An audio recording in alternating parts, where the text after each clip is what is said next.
Sejam muito bem-vindos. Nós gostaríamos de convidar vocês a abrirem as suas Bíblias no Evangelho de Marcos, o segundo Evangelho no Novo Testamento, capítulo 1, versículo 15. Eu vou abrir aqui a minha Bíblia para que a gente possa conversar sobre esse versículo hoje. Essa mensagem é a mensagem do Senhor Jesus Cristo, é a mensagem de impacto e é uma mensagem digna de toda aceitação. É uma mensagem que precisa ser refletida, pensada, principalmente nesse tempo em que nós estamos vivendo. Amém? Marcos, capítulo 1, versículo 15. O Senhor Jesus Cristo disse: "O tempo é chegado. O reino de Deus está próximo. Arrependam-se e creiam nas boas novas." João Marcos, foi quem escreveu o Evangelho de Marcos, por volta do ano 63, 64, aproximadamente, depois de Cristo. O Evangelho de Marcos provavelmente é o mais antigo dos evangelhos, por servir de fonte para os outros evangelhos, o Evangelho de Mateus, o Evangelho de Lucas. João Marcos, ele escreve para os romanos, e ele apresenta Jesus como servo. Um pouco antes de Jesus iniciar o seu ministério, naqueles dias, João Batista é quem pregava.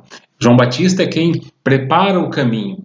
E a mensagem de João Batista também é uma mensagem de impacto. Arrependam-se, o reino dos céus está próximo. E a João Batista vinha gente de todos os lados, de todos os lugares, confessando os seus pecados, e eram por ele batizados. João Batista dizia a essas pessoas: olha, deem fruto que demonstrem arrependimento. Essa mensagem é muito atual. E João Batista dizia para essas pessoas: eu batizo com água para arrependimento, mas depois de mim vem alguém mais poderoso do que eu, o qual eu não sou digno de levar ou desamarrar as correias das suas sandálias. Eu batizo com água, mas este que virá após mim, ele batizará cada um de vocês com o Espírito Santo e com fogo. É o que está registrado em Mateus capítulo 3, versículo 11. Arrependimento, essa é a palavra. Essa palavra, no idioma grego, o idioma em que foi escrito o Novo Testamento, a língua em que foi escrito o Novo Testamento, arrependimento significa metanoia. E metanoia é mudança de mente, metanoia é arrependimento. Metanoia é uma tristeza que Deus coloca em cada um de nós, que proporciona em nós para que nós venhamos nos apartar das coisas que não agradam ao Senhor, nos voltando para Ele. Metanoia é arrependimento interior. E as características externas desse arrependimento nós chamamos de conversão. A compreensão que nós precisamos ter é que a vida cristã é uma vida marcada pelo arrependimento diário, conversão diária. O arrependimento, a conversão, implica em uma mudança de mente, em uma mudança em nossos desejos, em nossas vontades. Portanto, o arrependimento é o despertar da consciência que se caracteriza pelo abandono do pecado e a volta do pecador regenerado, transformado, convertido para Deus em fé. O arrependimento, a conversão, é uma necessidade na vida das pessoas. Essa mensagem é muito importante. Essa é a mensagem de impacto que o Senhor Jesus Cristo trouxe. Ela está muito presente, ela é muito atual. E é o que nós precisamos, é o que nós necessitamos. Primeiramente, eu gostaria de dizer para você que o arrependimento, ele precisa ser de dentro para fora. O arrependimento genuíno, o arrependimento verdadeiro. Quando Jesus disse: o tempo está cumprido, é o tempo da oportunidade que chega. É o reino de Deus que está sendo instalado. Arrependam-se e creiam nas boas novas. Jesus Cristo instala aqui o reino de Deus. Essa é a mensagem. Deus é quem cria esse ambiente, as condições para que o ser humano se volte a Ele. Deus é quem começa tudo. Tudo começa com Deus. A mensagem era e ainda é: arrependam-se dos seus pecados, busquem ao Senhor.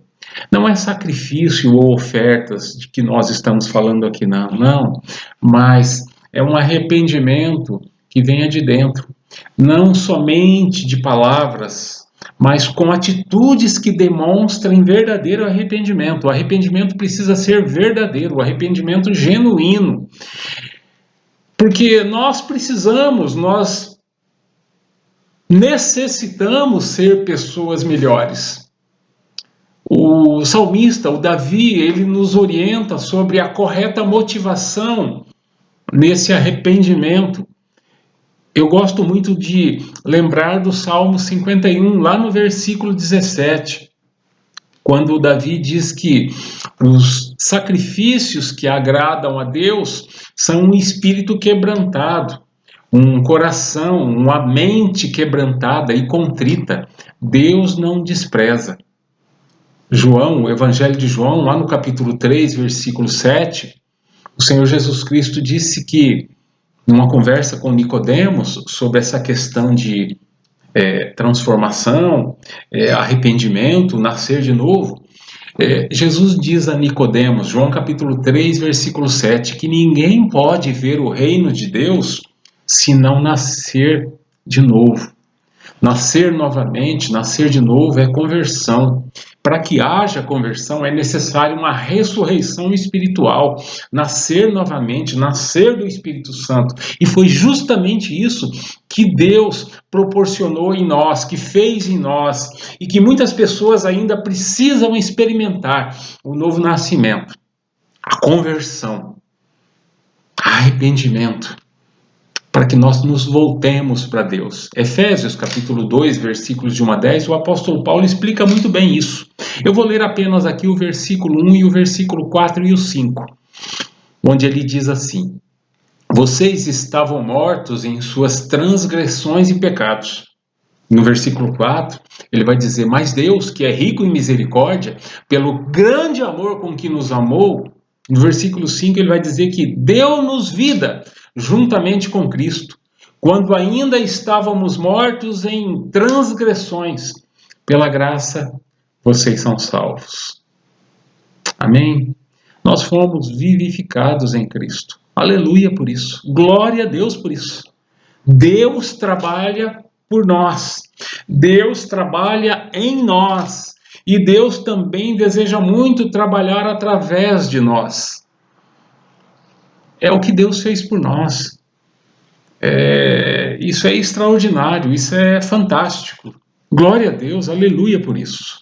Além do arrependimento necessitar ser genuíno, verdadeiro, o arrependimento também exige a santificação. Eu sou um cristão, eu preciso me convencer disso. A minha vida mudou. A pergunta é: o que eu devo fazer agora? Filipenses capítulo 2, versículos 12 e 13, o apóstolo Paulo nos orienta: desenvolvam, ou seja, ponham em ação a salvação de vocês com temor e tremor, pois é Deus quem efetua em vocês tanto querer quanto realizar, de acordo com a sua boa vontade. Nós precisamos considerar que a conversão exige o nosso envolvimento, melhor, o nosso comprometimento. E a participação do ser humano regenerado, transformado, arrependido, ela constrói, ajuda a construir uma nova caminhada a partir de um coração restaurado, um coração transformado. Essa é a nossa parte no processo. Essa é a responsabilidade humana. Nesse processo que nós fomos inseridos, o processo de santificação. A compreensão da conversão, ela precisa ser correta. Atenção, conversão é mudança de vida.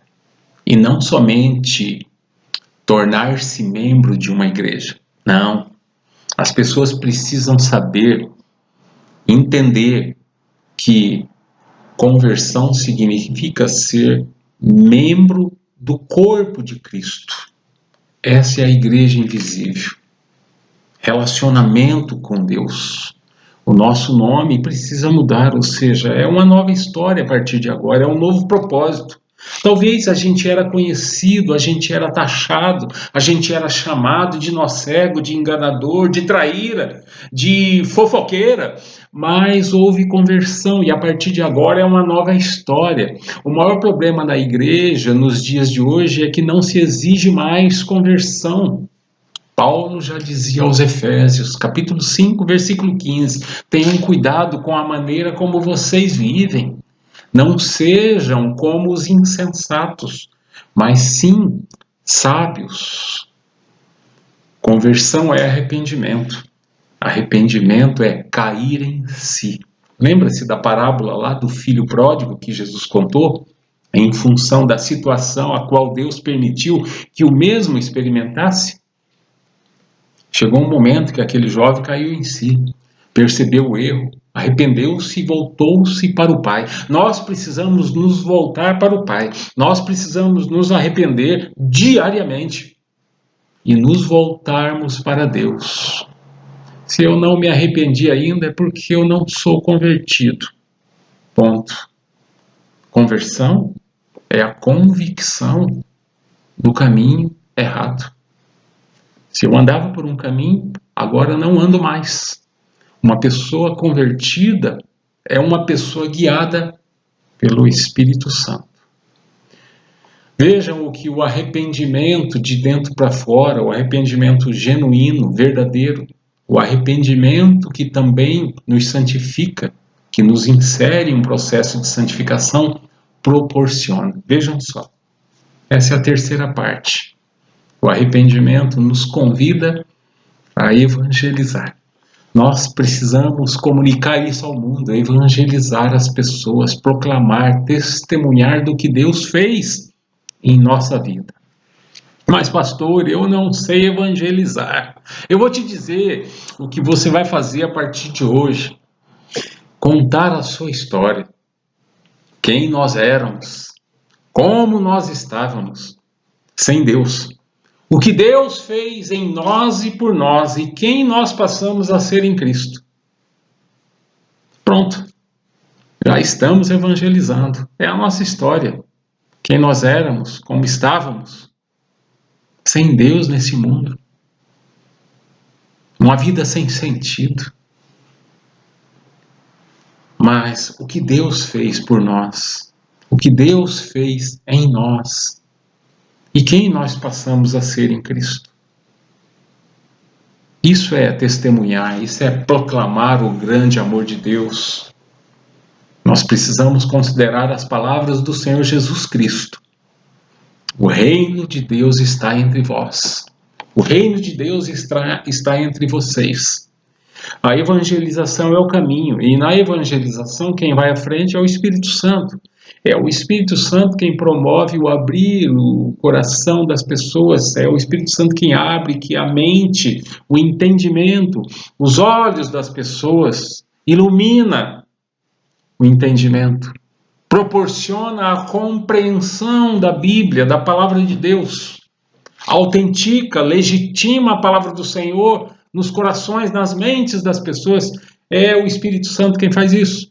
Cabe a nós tão somente, após esse processo, comunicar, falar, proclamar, testemunhar.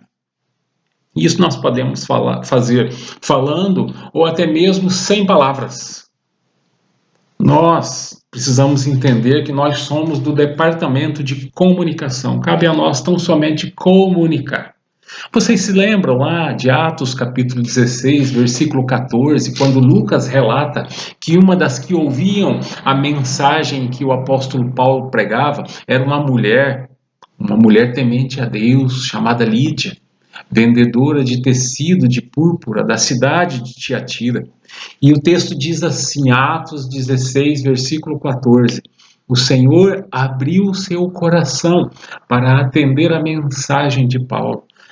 Tudo começa com Deus, é Deus quem abre o coração das pessoas, é Deus quem toca em nós, é Deus quem muda as nossas vidas, é Deus quem proporciona arrependimento, é Deus quem promove a conversão em cada um de nós. E nós precisamos tão somente ouvir a palavra de Deus para que isso aconteça.